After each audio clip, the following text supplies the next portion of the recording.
Assalomu alaykum, hurmatli hayot balansi kuzatuvchilari. Bugun biz juda ham dolzarb bo'lgan mavzu, ayniqsa Osiyo, O'rta Osiyoda yashovchi insonlarga qadrli bo'lgan mavzuni yoritishga qaror qildik. Ya'ni tugunli bo'qoq va bo'qoq kasalliklari nimalarga sabab bo'ladi? Hattoki suyak yemirilishi shunga bog'liqmi yoki yo'qligi haqiqatlarni anglatamiz. Va biz xalqaro darajadagi tavsiyalarimizni berib boramiz. Bunda sehrli element haqida ham gaplashib o'tamiz. Tugunli bo'qoq bu inson tanasida qanday paydo bo'ladi? Nima uchun hozirda har 10 ta ayoldan 4-5 tasida tugunli bo'qoq kuzatilyapti? Buning asosiy sababi O'rta Osiyoning geografik o'zgarishlari, ya'ni Orol dengizining qurishi natijasida havo namligining pasayishi. Havo namligi yo'qolganini hisobida havodagi yod o'zlashtirilishi yo'qligi.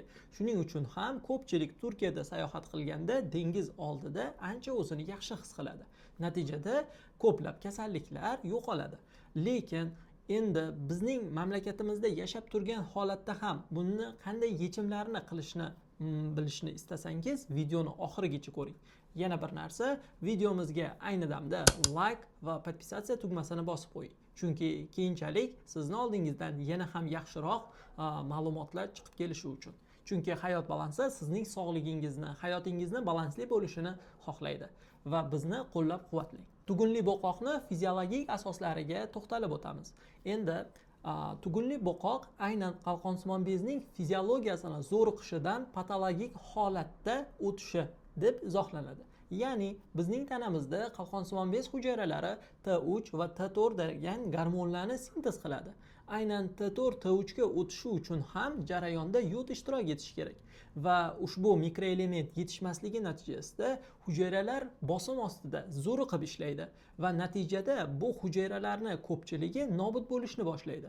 Zo'riqqan hujayralar nobud bo'lgandan keyin tabiatda bo'shliq degan narsa yo'q. Aynan uni o'rnini biriktiruvchi to'qima egallaydi va u yerda bez hujayralari oddiy biriktiruvchi to'qima hujayralariga aylanadi va natijada u yerda tuguncha hosil bo'ladi. Tugunchalar odatda xavfsiz, lekin ba'zida esa u xavfli o'smalarga moyil bo'lishi mumkin. Shuning uchun albatta tugunchalar bo'layotgan bo'lsa, buni endokrinolog shifokor nazorati ostida, endokrinolog onkolog nazorati ostida tekshirish kerak bo'ladi. Shuning uchun siz bunga e'tiborsiz bo'lmang. Va yana bir eng muhim narsa, 18 yoshgacha bo'lgan qizlarda yoki o'g'il bolalarda tugunli bo'qoq bo'layotgan bo'lsa, buni zudlik bilan tekshirish kerak. Buni tekshirish uchun siz albatta endokrinolog shifokoringizga va radiolog shifokor, ya'ni uzist shifokorga borishingiz kerak. Oddiy qalqonsimon bezini UZT tekshiruvidan o'tkazib, bemalol tashxislash mumkin. Undan keyin esa laborator tashxislar amalga oshiriladi. Tugunli bo'qoqni aynan endi nima uchun keyinchalik suyak yemirilishiga ham sabab bo'lishi mumkinligi haqida to'xtalib o'tamiz. Tugunli bo'qoqni nima uchun aynan suyak yemirilishiga? Chunki bizning qalqonsimon bezimiz aynan kalsiy disbalansini ta'minlab turadi. Agar qalqonsimon bezi faoliyati yaxshi bo'lmaydigan bo'lsa, bizning tanamizda kalsiy-sterol moddasi ham va undan tashqari kalsitonin gormonlari ham to'g'ri ajralmaydi. Aynan kalsitoninning o'zgarishi bizning tanamizda kalsiyning oshib ketishi yoki kamayib ketishiga sabab bo'lishi mumkin. Qalqonsimon bezning sinusoid harakati, ya'ni birdan ko'p ishlashi va birdan kam ishlab yuborishi natijasida bu ko'plab kasalliklarni keltirib chiqaradi. Jumladan, aniqlanmagan tashxisga ega bo'lgan oyoq shishlari aynan qalqonsimon bez bilan bog'liq. Aynan sizda oyoq shishi kuzatilayotgan bo'lsa, siz albatta bu narsani tekshiring. Ya'ni qalqonsimon bezdan ajralayotgan gormonlar yetarli bo'lmasa, TTG miqdori oshib ketadi. Bu gormon, bu gipofizdan ajraluvchi gormon hisoblanadi. Gipofizimiz, ya'ni miyamiz ostida kichkina no'xatdek kattalikdagi shoh bez joylashgan va ushbu shoh bezi bizning tanamizda barcha gormonlarni boshqarib turadi. Ayniqsa qalqonsimon bez, ya'ni vazir bezga u buyruq beradi. Bu buyruqlarni to'g'ri bajarishini nazorat qiladi. Agar bu bajarmasa, bizda gipofizdan TTG, ya'ni tireotrop gormoni ko'payib ketadi. Tireotrop gormonini ko'payib ketishi esa bu bizning tanamizda shishlarni, ayniqsa oyoq qismida noma'lum bo'lgan shishlarni paydo qiladi. Ya'ni oyoqdagi to'qimalarda aminoglikozidlar to'planib qoladi. Natijada esa butun tanadagi limfa suyuqligi ajralgan joyida qolib ketadi. Shuning uchun avval o'ng oyoq, keyin chap oyoq shishadi. Agarda sizning oyoqlaringiz birinchi chap oyoqdan shishayotgan bo'lsa, unda yuragingizni tekshirishingiz kerak bo'ladi. Endi yana bir eng muhim narsaga to'xtalamiz.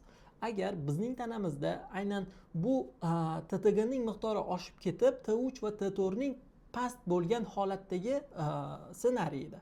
Agar biz teskari ssenariyni ko'radigan bo'lsak, ya'ni T3 va T4 ko'payib ketishi gipertireoz holati bo'ladigan bo'lsa, inson ozib, juda ham qiltiriqlashib ketadi. Natijada esa bizning tanamizda modda almashinuvi kuchayadi. Ko'zlar chaqchayadi va buning natijasida Bazedov kasalligi yoki bo'lmasam boshqa shunga o'xshagan qalqonsimon bez bilan bog'liq kasalliklar rivojlanishi mumkin.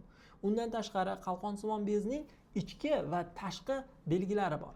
U ichki bo'lishi mumkin va tashqi bo'lishi mumkin. Tugunli va tugunsiz belgilari bo'lishi mumkin. Bu haqda esa kelajakda sizga alohida qalqonsimon bez haqidagi videolarimizda yoritib boramiz.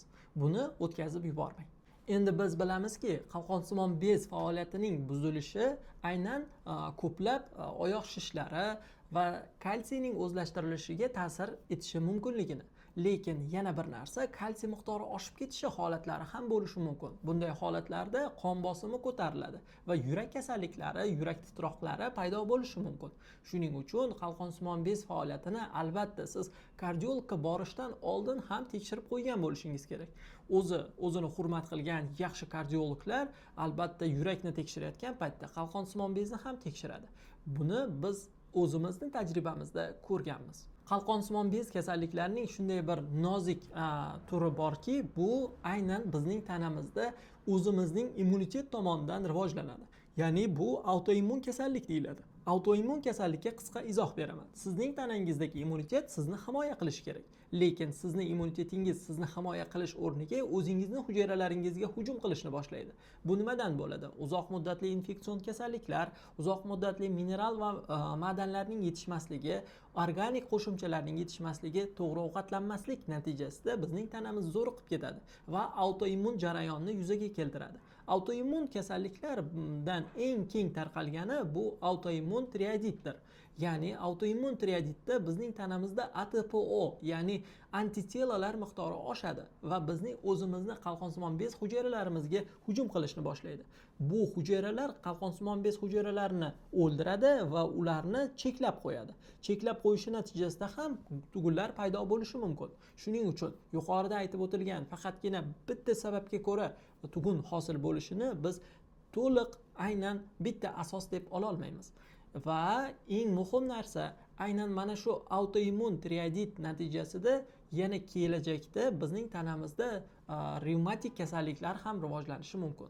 Aynan autoimmun kasalliklar oilasi revmatoidni artrit nomi bilan keng ommaga tarqalgan kasallikni keltirib chiqarishiga ham sabab bo'lgan holatlar tibbiyotda kuzatilgan. Endi esa siz nima uchun bunday holatlar bo'lishini bildingiz. Bu holatlarni qanday jarayonda hosil bo'lishini bilyapmiz. Eng muhim narsaga to'xtalamiz. Bu holatlarni to'xtatish uchun nima qilishimiz kerak? Uy sharoitida nima qilishimiz mumkin va nimalar qilsak aynan qalqonsimon bez bilan og'riqlarimiz bo'lmaydi. Buni amalga oshirishimiz uchun 5 ta narsani bilishimiz kerak. Birinchisi, bu sog'lom turmush tarziga rioya qilyapmizmi, yo'qmi? Ikkinchisi esa bu chekish. Chekish mavjud yo'qligi. Chunki chekish ham aynan bu qalqonsimon bezni faoliyatiga to'g'ridan to'g'ri ta'sir qiladi. Uchinchisi esa bu ovqatlanish ratsioni. Ovqatlanish, to'g'ri, men juda ham yaxshi ovqatlanaman deydi ko'p patsientlar, lekin bu yaxshi ovqatlanish bilan toza, sifatli ovqatlanishni farqi bor. Kaloriyani zo'r bo'lishi yoki qimmatroq ovqatlarni yeyishingiz sizni yaxshi hayot kechirayotganingizni belgilamaydi. Ayniqsa ko'p kaloriyaga o'rganib qolgan insonlarda va semizlikka moyil bo'lgan insonlarda. Ya'ni ko'pchilikda 100 kilo, 90 kilo vazn bilan qalqonsimon bez muammolari bilan yurishadi. Bu paradoksal holat. Ya'ni vazn oshishi qalqonsimon bez faoliyatini yomonlashtiradi. Qalqonsimon bez yomonlashgan sari vazn 2 barobar tezroq yomonlashib boradi. Yana bir narsaga to'xtalib o'tishimiz kerakki, qalqonsimon bez to'g'ridan to'g'ri gipofizga bo'ysunadi. Ya'ni u vazir bez. U o'zidan pastdagi boshqa bezlarga umuman bo'yin so'nmaydi. ya'ni u to'g'ridan to'g'ri gipofizgagina javob berishi mumkin. Qalqonsimon bez hech qachon o'zidan pastdagi bezlarga bo'ysunmaydi, u faqatgina gipofizga bo'ysunadi. Va aynan shuni bilishingiz kerakki, qalqonsimon bez faoliyatidagi eng muhim narsa bu bizning tanamizdagi modda almashinuvi hamda asab sistemasidir. Ya'ni eng markazda sizning o'zingiz asabiylashishingiz, ikkinchi o'rinda esa gipofiz. Gipofizdan keyingi o'rinda esa qalqonsimon bez turadi va aynan mana shu uchlik bizni tanamizni asosiy boshqaruvchi tizim hisoblanadi. Yana bir narsani bilingki, inson ikkita tizim bilan boshqariladi. Birinchisi bu gumoral sistema, ikkinchisi esa asab sistemasi. Ya'ni bir narsani olishni xohlasam, aynan bu mana asab sistemam orqali bajarildi. Lekin shunday jarayonlar borki, bizning tanamizda asab orqali bajarilmaydi. Mana misol uchun jinsiy xohishlar yoki bo'lmasam och qolish hissi yoki peshobning kelishi, peshobning birinchi kelish hislari, bular asab orqali boshqarilmaydi. Shunchaki ular gumoral boshqaruv, hattoki nafas olishingizni to'xtatib tura olmasligingizni sababi ham gumoral boshqaruvga borib bog'lanadi. Ya'ni bizning tanamizda qondagi konsentratsiya o'zgarishi ma'lum bir jarayonni boshqarib beradi. Endi esa tugunni o'ziga to'xtalamiz. Tugun bu dahshatli narsa emas. Tugun bu o'sha yerdagi o'lgan hujayralarning o'rnida paydo bo'lgan biriktiruvchi to'qima bo'lishi mumkin. Lekin bitta narsaga to'xtalamiz. Agar biriktiruvchi to'qima hosil bo'lgan bo'lsa, bu unchalik dahshatli holat emas. Lekin hot toksik, ya'ni issiq toksik nuqtalar deyiladi. Va aynan bu biriktiruvchi to'qima emas, aynan o'sha yerdagi qalqonsimon bezning hujayralarini yarim mutatsiyasi natijasida hosil bo'lgan tugunlar bo'lishi mumkin. Va bu tugunlangan hujayralar o'zidan zahar ishlab chiqaradi. Bu endi ancha jiddiy jarayon. Bunday jiddiy jarayonni davolash uchun esa albatta jarrohlik aralashuvi yoki bo'lmasa kuchli endokrinolog yordami kerak bo'ladi. Agar siz aynan tugunli bo'qoq bo'lishni istamasangiz, quyidagi tavsiyalarimizni bajaring. Birinchi navbatda siz asabiylashishdan ancha o'zingizni olib qochishingiz kerak. Ikkinchi navbatda, ya'ni tanamizda bo'layotgan metabolik jarayonni nazorat qilishimiz kerak. Ya'ni siz kaloriya defitsitga e'tibor bering. Siz qanchalik ovqat yeyapsiz va qanchalik ovqatni energiyasini sarflab yuboryapsiz. Mana shu narsaga e'tibor bering. Uchinchi navbatda esa antioksidantlar, ya'ni tanamizga ko'p miqdorda oksidlanishni kamaytiruvchi moddalarni kiriting. Bulardan biri yuqorida aytib o'tganimizdek sehrli element selen bo'ladi. Aynan selen bizning tanamizda oksidlanish jarayonini kamaytirib beradi va tugunli bo'qoqda samarali yordam beradi. To'g'ri, u sehrli tarzda tugunlarni yo'q qilib yubormaydi, lekin yallig'lanish jarayonlarini to'xtatib beradi. Chunki selenoproteinlar degan narsa bor. Selenoproteinlar bu bizning tanamizda yallig'lanishni to'xtatuvchi oqsil birikmalar hisoblanadi. O'zi mikroelement bo'lishiga qaramasdan u markazda turadi va aynan glutation peroksidaza fermentini aktivlaydi. Aynan shu fermentning aktivlanishi natijasida esa yallig'lanish ancha kamayadi. Buning natijasida bizning tanamiz gumoral boshqaruvini yaxshilaydi va bizning jinsiy gormonlarimiz ham o'z-o'zidan yaxshilanadi. Shuning uchun selen iste'mol qilgan odamlarda jinsiy faoliyatning yaxshilanganligi kuzatiladi. Ayniqsa bu o'smir yoshdagi bolalar uchun va qizlar uchun juda ham kerak. Endi bu moddani dozalariga to'xtalamiz. Selen bu biologik faol qo'shimcha va uni kerak bo'lgandagina inson iste'mol qilishi kerak. Ya'ni uni 16 yoshdan to 23 yoshgacha bo'lganlar 100 mikrogramdan profilaktik dozada bir oy davomida iste'mol qilishlari mumkin. Boshqa odamlar esa 200 mikrogramdan, ya'ni yosh katta, kasallik avjida va yallig'lanish kuchli bo'lgan holatlarda esa 200 mikrogramdan iste'mol qilish maqsadga muvofiq bo'ladi. Lekin siz yana bir narsani bilishingiz kerak. Toksik bo'qoqda emas. Toksik bo'qoqda bu yuqorida aytilgan preparatlar umuman ta'sir qilmaydi. Faqatgina uni to'g'ri endokrinolog nazoratida muolaja qilishgina talab qilinadi. Endi eng muhim videoni qismiga keldik. Aynan qalqonsimon bez faoliyati suyaklarimizning yemirilishiga sabab bo'ladimi, yo'qmi? Ha. Qalqonsimon bez faoliyati yuqorida aytib o'tganim kabi kalsitonin faoliyatini buzilishiga, qonda yo kalsiyning ko'payib ketishiga yoki kamayib ketishiga sabab bo'lishi mumkin. Natijada suyaklardagi osteoklast va osteoblast hujayralari o'zgaradi va bu hujayralarning notekis bo'linishi natijasida suyak yemirilish jarayoni kuzatilishi mumkin. Bu holat ayniqsa tos suyaklarida ko'proq uchraydi. Tos suyaklarining strukturasi ancha bo'shashadi. Ko'pchilik MRT qilib ko'rganida tos suyaklarni boshchasini yo'q holda ko'radi. Lekin rentgen qilinganda aynan bu boshcha bo'ladi. Shuning uchun u narsadan qo'rqmaslik kerak. Nimagaki aynan bu boshchani yo'q bo'lib ko'rinishini sababi u yerda qon bilan ta'minlanish yo'qoladi va qattiq to'qimani o'zi qoladi. Bu degani suyak yemirilib ketgan paytda u yo'q bo'lib qolmaydi. Uni asosiy hosil bo'layotgan hujayralari kamayib ketadi. Ya'ni suyaklarimiz doimiy shu temir betonning ichidagi armaturaga o'xshagan doimiy narsa emas. Suyaklarimiz bizning tanamizda doim o'zgaruvchan narsa. Agar biz vazn olsak, qanchalik yaxshi bo'lsak, suyaklarimiz ham shunchalik yo'g'onlashadi. Qanchalik ozib ketsak, suyaklarimiz ham shunchalik ingichkalashadi.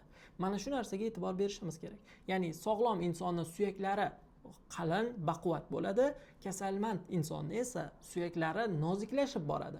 Shunday holat borki, juda yuqori vazn bilan og'rigan odamlar, ya'ni semizlik kasalligiga chalingan odamlarning ko'pida suyaklar noziklashib ketadi. O'zi qalin bo'lsa ham uning strukturasi kamayib ketadi. Bu ham aynan qalqonsimon bez faoliyatining buzilishi bilan bog'liq. Shunday bir tanishim bo'lganki, u inson 135 kilo edi va natijada u kishi yiqilib tushishi natijasida tos suyaklari singan. Tos suyaklari singan va mana bu son suyaklarini yuqori qismi ham singan. Natijada mana buni ichidagi ilik, sariq ilik, qizil ilik emas, qonga chiqib ketadi va qonda erkin yog' radikallari paydo bo'ladi. Natijada o'pkaga borib tiqilishi va o'pka aspiratsiyasidan vafot etadi. Shuning uchun ham bunday holatda qalqonsimon bez kasalliklari bilan og'rigan odamlar hattoki yiqilishi xavfli bo'ladi. Shuning uchun birinchi navbatda ozishga harakat qiling. Ikkinchi navbatda esa siz antioksidantlardan ko'proq foydalaning. Bunday holatlarda siz kollagenni iste'mol qilishingiz mumkin. Aynan kollagenni ichida gialuron kislotasi bor yo'qligiga hamda vitamin C bor yo'qligiga e'tiborli bo'ling. Undan tashqari ko'plab kollagenlar ichida juda ko'p aminokislotalar qo'shib chiqarilganlari bor. Hammasini olayotganingizda sifatga e'tibor berishingizni so'rab qolaman. Aynan sifatli mahsulotlarni esa Sport Nutrition do'konidan xarid qilishingizni tavsiya etamiz. Chunki ushbu videoning homiysi hamda hayot balansi muallifi bu Sport Nutrition do'koni. Bugun biz sizga aynan tugunli bo'qoqni nimalarga sabab bo'lishini, tugun qanday paydo bo'lishini, tugun o'zi xavfli yoki xavfsiz bo'lishini tushuntirdik. Lekin agar suyak yemirilishi siz uchun qiziqarli mavzu bo'ladigan bo'lsa, albatta kommentariyada qiziq degan so'zni yozib qoldiring hamda biz sizga keyingi videolarimizda to'liq suyak yemirilishi nima ekanligini, uni qanday davolash mumkinligini, o'zi nimadan paydo bo'lishi va suyak yemirilmasligi uchun nima qilish kerakligini tushuntirib beramiz. Hurmat bilan Hayot balansi jamoasi bo'ldi hamda bizni qo'llab-quvvatlashdan charchamang.